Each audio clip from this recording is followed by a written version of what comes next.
नमस्कार, आप देख रहे हैं देश पक्ष। मैं हूं आपके साथ समीक्षा।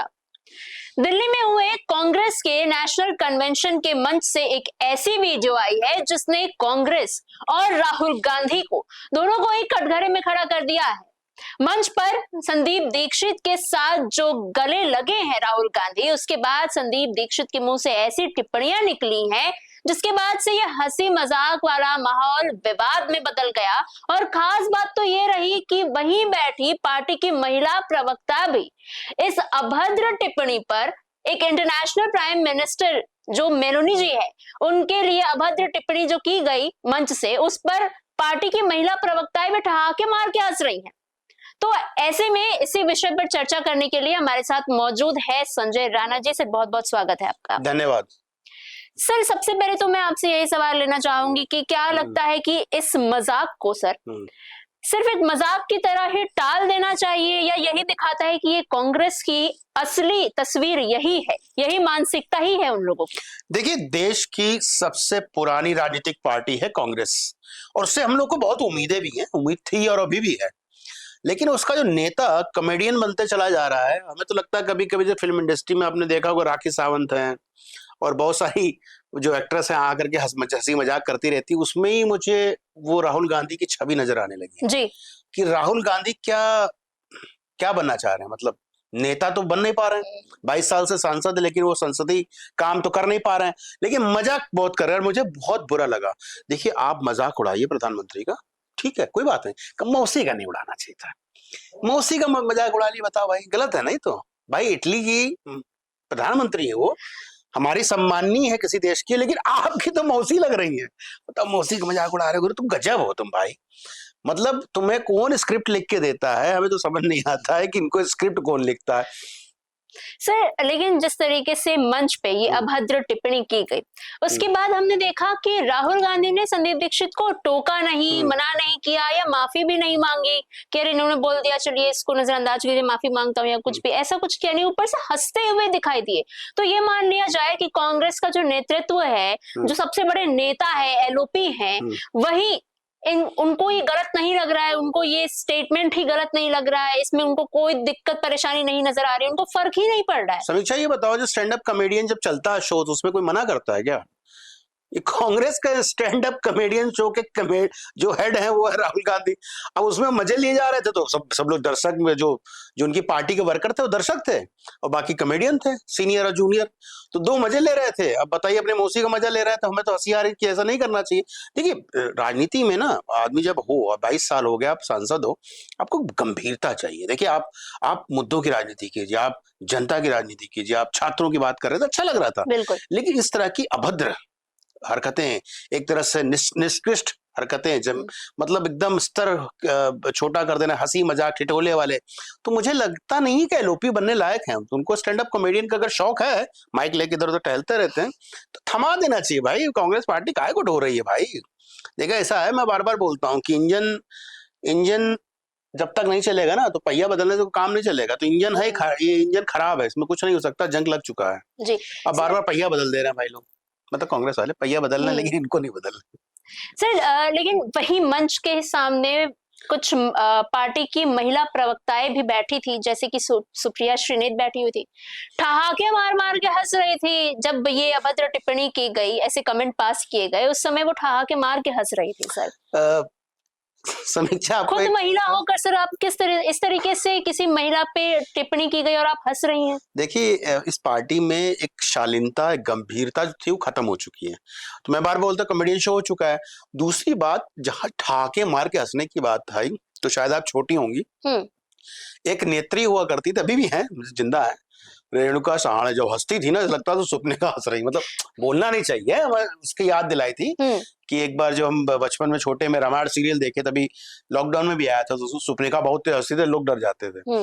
तो ठहाके मार के हंसना इनकी वो प्रवृत्ति है, मतलब किसी का मजाक उड़ाना, किसी की चीजों पर। और दुर्भाग्य है, भारतवर्ष का मजाक उड़ाते हैं, उड़ाओ।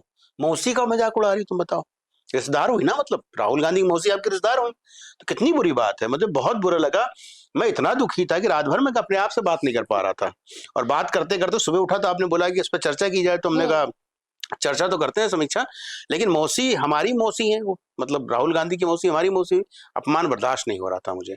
और इस तरह की हरकतें दर्शा रहा है कि इनकी जो स्तर है, राजनीतिक सूझबूझ है, राजनीति करने का जो कद है, वो कहीं ना कहीं गिर गया है। सर लेकिन हमने देखा है कि कांग्रेस की ये जो एक पैटर्न चलता हुआ आ रहा है सर, सुप्रिया श्रीनेत जो है उन्होंने भी एक बार कंगना रनौत पर टिप्पणी करके एक ट्वीट पोस्ट किया था कि मंडी में भाव क्या चल रहा है आजकल। एचएस अहीर ने भी कंगना रनौत पर मंडी से होने के लिए एक बहुत ही अभद्र टिप्पणी की थी।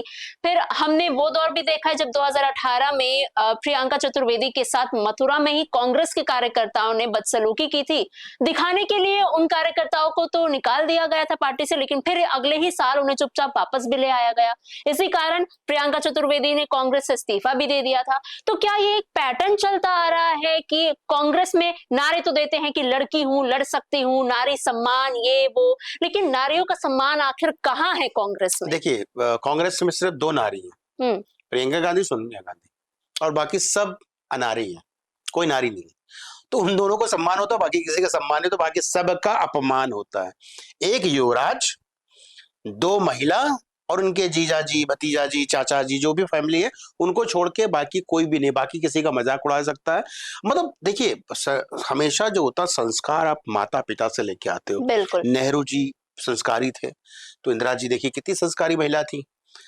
उसके बाद राजीव जी हुए, लेकिन उसके बाद की जो पीढ़ी आ रही है, संस्कार तो दूर दूर तक है ही नहीं, और उसमें कहीं ना कहीं पालन पोषण का असर होता है। भारत की संस्कृति हमारी जो है वो हमेशा पालन पोषण पे विश्वास करती है। फॉरेन की संस्कृति वो अलग है, तो वहां पे मजाक उजाक उड़ाया जाता है, तो वही प्रवृत्ति लेके आए, उसमें तो उम्मीद नहीं मुझे ज्यादा इनसे। और मुझे दुख इस बात का कि हमारा भविष्य, यानी हमारे देश का भविष्य अगर ऐसे नेताओं के हाथ में रहेगा तो देश ही कहीं ना कॉमेडियन शो बन जाए, मतलब पूरा भारत ही कॉमेडी ना बन जाए। तो ये बड़ा एक सोचनीय विषय है और लोगों को सोचना चाहिए। सर एक और सवाल है जो मैं आपसे लेना चाहूंगी कि सर अगर इनकी ही जगह बीजेपी के किसी नेता ने ऐसी टिप्पणी कर दी होती तो क्या कांग्रेस इसी तरह से इसे चुप्पी साधे रहती या अभी तक हंगामा मच चुका होता? अब देखिए, बोलना नहीं चाहिए, मतलब हो सकता है मेरे ऊपर केस भी हो जाए, मुझे नहीं बोलना चाहिए। लेकिन अगर इनके माता जी के बारे में कोई बोल दे कि वो क्या करती थी पास्ट में, लंदन में या दूसरी जगह पे कैसे मुलाकात हुई, तो पूरा हो हल्ला मच जाएगा। कांग्रेसी बोलेंगे हाय हमारी माता जी को तुमने ऐसा कैसे बोल दिया, भारत माता को तुमने ऐसा कैसे बोल दिया। वो भारत माता को नहीं मानते हैं, लेकिन भारत माता के तुल्य उनको मानते हैं, तो माता बन जाएगा। तो ये समस्या है कि हमें, चाहे वो बीजेपी हो, कांग्रेस हो, कोई भी पार्टी हो, जब आप सार्वजनिक जीवन में होते हैं ना, समीक्षा, तो हमें बहुत सीरियस होना चाहिए। और क्योंकि हम रोल मॉडल होते हैं, रोल मॉडल को ऐसी कोई हरकत नहीं करनी चाहिए जो मैसेजिंग गलत जाए। अभी हरकतें जो तुम कर रहे हो, हंसने में मजा आ रहा है बहुत, मुझे भी बड़ा अच्छा लगा था देख के, जब भी पा रहे हो कूद के गए, लपक लिए, पकड़ लिए, लेकिन समस्या है कि अब नेता नहीं लग रहे हो मुझे। तो नेता बनो भाई, नेतागिरी नहीं करनी तो रिजाइन दो, बढ़िया कहीं जाओ, आराम से सो करो, हम लोग आएंगे देखने के लिए, 500 रुपए भी देंगे, खर्चा भी देंगे, कोई टेंशन की बात नहीं है। लेकिन ये अभद्रता दूर होनी चाहिए, और कहीं ना कहीं इसमें मैं बोलता हूं कि एक कानून होना चाहिए कि एक लिमिट होती है किसी अपमान। प्रधानमंत्री आपके और हमारे नहीं, देश के हैं, और उनका अपमान मतलब देश का अपमान है। देश का अपमान मत करो भाई, मतलब अपने लिमिट में रहना चाहिए और उसमें ही राजनीति करनी चाहिए, और ओछी राजनीति नहीं करनी चाहिए, तर्कात्मक होनी चाहिए और प्रोग्रेसिव राजनीति होनी चाहिए।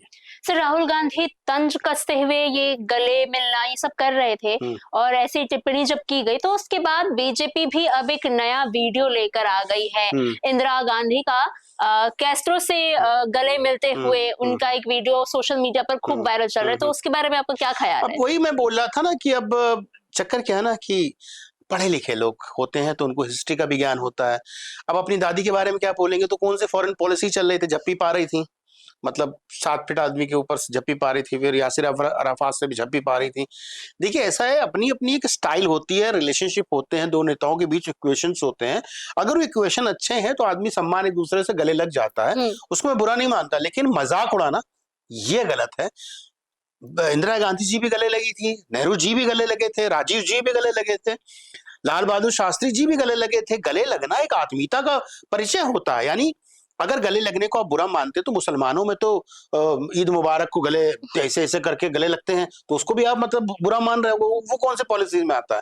तो समस्या क्या है, ये छोटी ओछी हरकतें, मैं बार बार बोलता हूँ, नेताओं को इस हरकतों से बचना चाहिए। अपने आप को एक राजनेता के रूप में प्रस्तुत कीजिए, जो आप नहीं कर पा रहे हैं। कम से कम कॉमेडियन शो के हीरो मत बनिए। मैं नहीं चाहता राखी सावंत के नाम से आप प्रसिद्ध हो। राखी सावंत एक सी ग्रेट एक्ट्रेस है, आप बढ़िया नेतागिरी करो। सर, एक आखिरी सवाल मैं आपसे ये लेना चाहूंगी कि क्या ऐसा लग रहा है कि राहुल गांधी और पूरी कांग्रेस पार्टी के पास मुद्दे ही खत्म हो गए हैं, इसलिए वो इस तरीके की बातें सामने ला रहे हैं, इस तरीके के तंज कस रहे हैं, एक्शंस कर रहे हैं, ताकि कहीं ना कहीं वो लाइमलाइट में बने रहे, उनकी बातें होती रहे, विवादों को हवा मिलती रहे? देखिए समीक्षा, कांग्रेस में बहुत बड़े-बड़े थिंक टैंक हैं। पहले बहुत बड़े थे, अभी कुछ बचे हैं। लेकिन जो राहुल गांधी एंड कंपनी की सराउंडिंग है ना, वो थिंक टैंक नहीं बची है। वो होलो टैंक, मतलब सर भेजे में कुछ नहीं है। तो सब लोग खाली हो चुके हैं। चाहे वो किसी की नाम नहीं लेना चाहता हूँ कि जो 4 लोग हैं जो जी। इनके सराउंडेड हैं, जिनकी ये सुनते हैं, वो खाली लोग हैं। और इनके साथ अगर आप रहेंगे तो इसी तरह की हरकतें करेंगे। देखिए मतलब कांग्रेस के बारे में कहा जाता है कितने लर्नेड लोग उसमें होते थे, और कभी भी, और समस्या यह होती है उनकी भी गलती नहीं। राहुल गांधी नौटंकी करना चाहते हैं तो बेचारे भाई जी हजूरी में करना पड़ता है। चक्कर क्या होता है, जब आप चरण पादुका उठाने लगते हो, चरणों में लेट जाते हो, माता पिता तुम ही हो, माता च पिता तुम ही हो, और राजनीति अच्छी होनी चाहिए, देश के लिए उन्नति का काम करे, देश में एक मैसेज जाए। ये ओछी हरकतें करना बड़ा ही दुखदायक होता है, क्योंकि विपक्ष के आप नेता हो, हम आपको कैसे चुने, हम आपको वोट कैसे दे दें? हम आपको चाह करके भी आपको वोट देने की इच्छा नहीं करती कि आप कॉमेडी शो के हीरो लगने लगे हो। अब मैं नहीं चाहता हूँ उसका शो का हीरो को मैं वोट दूं, और मैं नहीं चाहता मेरा देश यूक्रेन बने, क्योंकि वहां पे भी एक कॉमेडियन राष्ट्रपति बना था। देखिए वो पूरा एक देश को सत्यानाश कर दिया। बहुत खूबसूरत देश था। तो हम चाहते हैं मेरा देश जितना खूबसूरत, उतना खूबसूरत आगे भी रहे और तरक्की करे। हम चाहते हैं परिपक्व नेता है, कांग्रेस में बहुत लर्नेड लोग हैं, उनको आगे किया जाए। राहुल गांधी जी, हम कहते हैं कि सलाहकार समिति में चले जाएं, कभी कभी शो करने का मन हो तो आए, हम लोग भी जाएंगे, ताली उली बजाएंगे, लेकिन किसी अच्छे व्यक्ति को नेतृत्व देना चाहिए जो पार्टी को आगे ले सके और देश को राह दिखा सके। जी सर, इन तमाम जानकारियों के लिए बहुत बहुत धन्यवाद आपका। तो जिस तरीके से एक मंच से ऐसी वीडियो आई जिसने कांग्रेस पर कई सवाल खड़े कर दिए हैं, राहुल गांधी पर कई सवाल खड़े कर दिए हैं, और साथ ही उन सारे लोगों पर सवाल खड़े कर दिए हैं जो वहां बैठकर इस टिप्पणी पर ठहाके मारकर हंस रहे थे। ऐसे में देखना यह होगा कि क्या ये मुद्दा और ज्यादा गर्माता है, इस पर सियासत गर्माती है, और क्या कांग्रेस की तरफ से और राहुल गांधी की तरफ से एक बार फिर से माफीनामा सामने आएगा क्या? ये देखने वाली बात रहेगी। फिलहाल इस चर्चा में इतना ही। बने रहिए देश पक्ष के साथ।